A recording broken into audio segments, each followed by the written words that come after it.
For centuries, travelers have flocked to Egypt to marvel at its unique monuments and temples.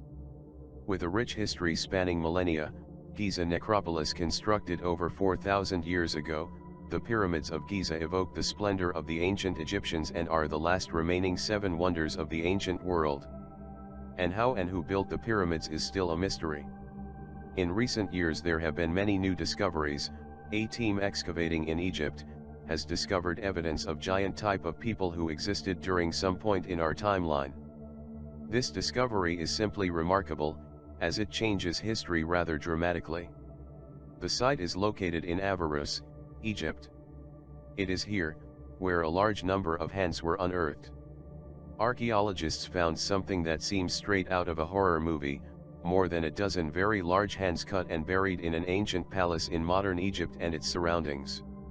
Many theorize that an ancient ritual may be linked to the piles of hands. The team of archaeologists who made the discovery determined that all the bones date from about 3,600 years ago, which indicates that they all come from the same ceremony. All hands seem to be abnormally large, and all are straight. They were classified into 4 different pits within what scientists believe was the actual Hyksos complex. Manfred Bietak, the Austrian archaeologist in charge of the excavation of the ancient city of Avarus, explained to the Egyptian Archaeology magazine that the hands seem to support the stories found in ancient Egyptian writings and art. Although this would be the first physical evidence that this is true, the oldest sources seem to indicate that the soldiers cut off their right hands, and in return, they would claim a golden reward. Now the only question is, why would they do that? Of course, cutting the hand was a symbolic means of removing the strength of the enemy, but the meaning is probably also supernatural, since this was done in a sacred place and a temple as part of a ritual. Strangely, the hands were not evenly distributed among the holes.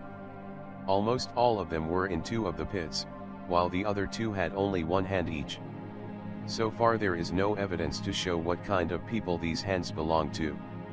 When asked to explain why he thought this ritual could have been carried out, Bietak said, "You deprive him of his power eternally.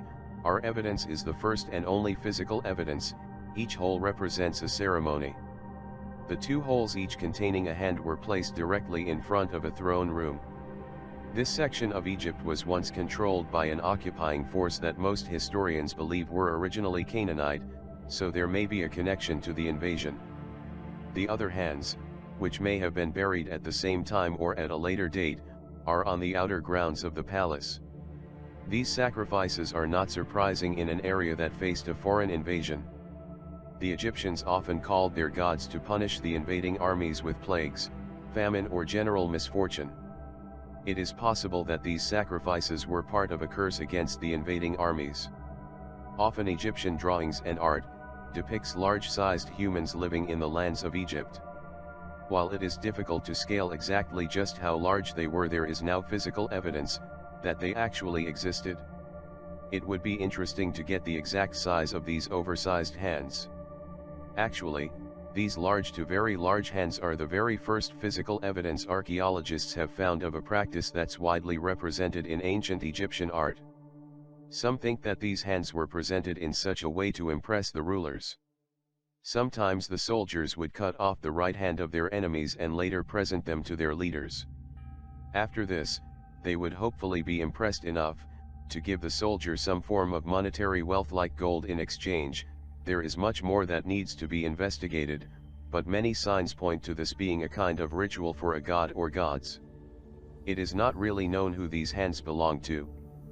But the fact that the hands were abnormally large indicates that these people were specially selected, which is more characteristic of a sacrifice than killing an invading army.